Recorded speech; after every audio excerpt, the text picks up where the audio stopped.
I'm excited when we get to a point where I have a lot more. And again, old fans, I love you. Please do not take it as a personal attack. I am so grateful, my old fans. You have stuck with me through thick and thin. God knows we've been on a ride.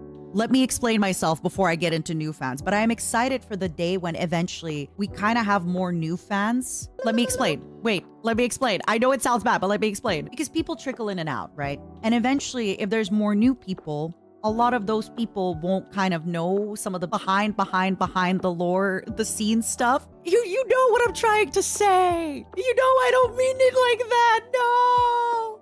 And I'm also well aware, right? Like I've only been on Twitch for 6 months. I've been at my old job much longer, and you know, you kind of develop there, and now I'm developing here. And I'm just excited, you know, 3 years down the line when it'll be just kind of a little point of my journey. It's been a long journey. But right now, my old job is a really big part of that journey.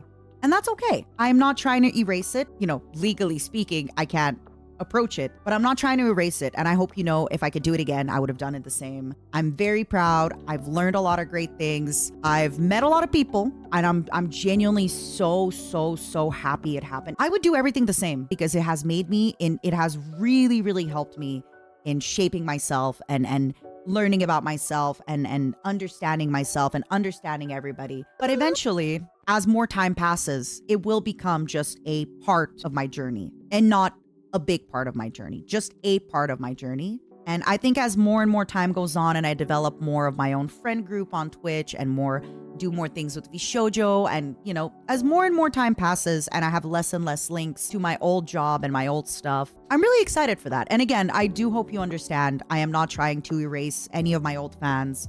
I am so grateful you found me again. And if you don't find me again, or you only like me back there, that's okay. So much love and appreciation to you. If our paths ever cross again, more than happy to have you back. I'm so grateful. I really do mean it. I'm not trying to erase anything from the past. I am very grateful it got me where I am. I am aware that I would not be here today without what I went through. And I'm glad you found me again. And like I said, if for some whatever reason you haven't found me again, or it's not the same for you, no hard feelings. I think the reason I wanted to talk about that today is that there's been a few things on my mind lately. I've talked to Mint about it. I don't think I'm gonna be like saying anything or talking about anything, but yeah, just I'm doing my own thing. I felt, you know, like I was being a little bit of a lone wolf in the past, and now I'm a lone wolf somewhere else. Yeah, just leave me be.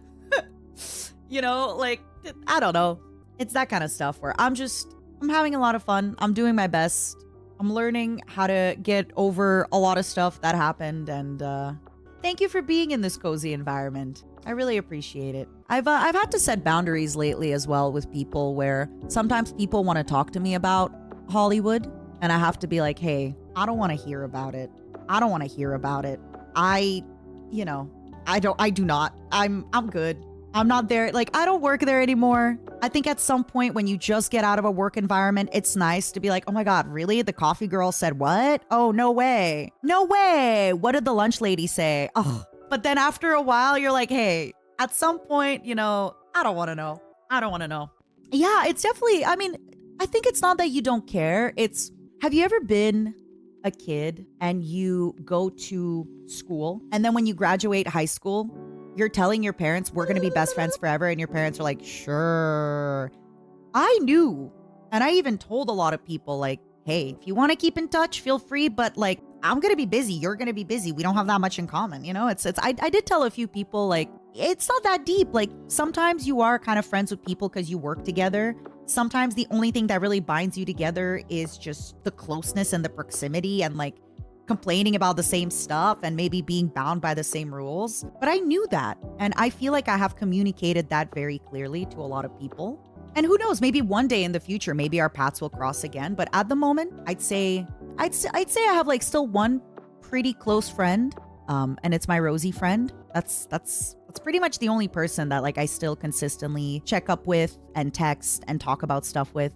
And that's because this was somebody that transcended the work friendship. You know, this was something that transcended like only talking about work. This was somebody that, you know, I think for other stuff, it's like, you know, no hard feelings. It's just, I don't really want to be brought up, and I don't really want to be talked about, and I don't really want to be included, you know?